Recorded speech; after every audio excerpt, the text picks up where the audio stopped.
Admiral Zethkar's 4 eyes widened as the tactical display updated, showing the approaching human vessel. The Galactic Council had warned all member species about humanity's inclusion in interstellar affairs, but seeing their warship design for the first time sent ice through his blue-scaled veins. "Sir," his tactical officer, a nervous Rillan with trembling antennae, reported from across the bridge. "The human vessel is responding to our hail. They're asking if we want to surrender." Zethkar's mandibles clicked in what his species considered dark humor. His own flagship, the Stellar Dominance, stretched 3 kilometers long and bristled with antimatter cannons capable of cracking moons. The human ship barely measured 400 meters. "Tell them we decline their generous offer." What happened next would be studied in military academies across 17 star systems. The human warship, designated UES Persistence, didn't fire conventional weapons. Instead, it launched what appeared to be simple metal rods, iron and tungsten alloys, nothing exotic. Zethkar almost laughed until his sensor operator's color shifted to panic purple. "Admiral, those projectiles are accelerating to 12% light speed. The physics were impossible by galactic standards."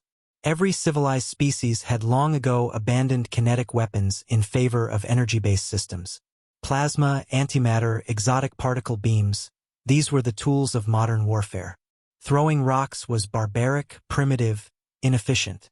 The first rod struck the Stellar Dominance amidships.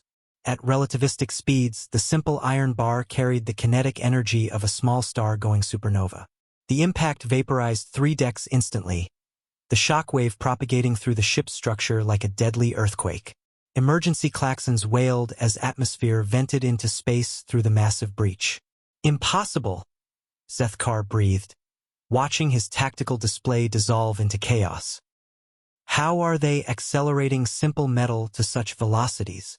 His science officer, a pale Nixarian whose tentacles were typing frantically at multiple consoles, provided the terrifying answer.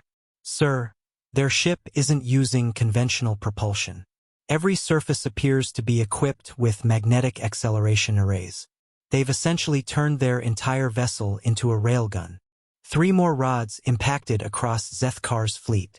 The cruiser Void Stalker simply ceased to exist, its exotic matter containment systems catastrophically failing when a tungsten rod punched through its core.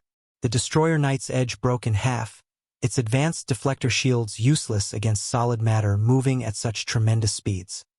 But the humans weren't finished demonstrating their peculiar approach to warfare. The Persistence began launching smaller projectiles, thousands of them. Ball bearings, nuts, bolts, even what appeared to be kitchen utensils, all accelerated to significant fractions of light speed.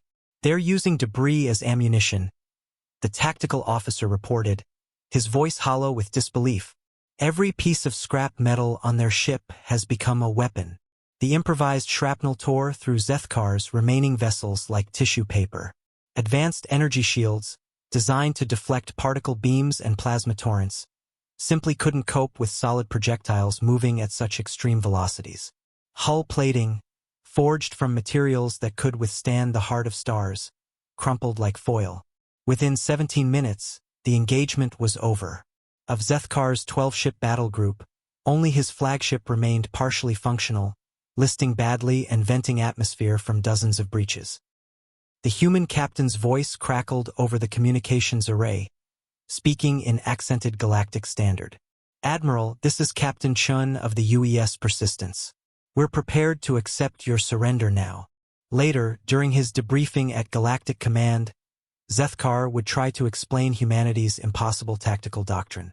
Where civilized species had spent millennia perfecting elegant energy weapons and exotic matter manipulation, humans had simply asked a different question.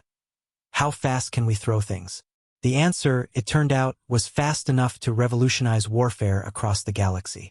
The Galactic Council's subsequent decision was unanimous. Human warship designs were officially classified as unreasonably dangerous and banned from standard fleet engagements. Not because they were technologically superior, but because they were so fundamentally different that existing tactical doctrine became meaningless. Humanity had arrived at the galactic stage not with superior science, but with superior stubbornness. and an alarming willingness to weaponize anything that wasn't nailed down.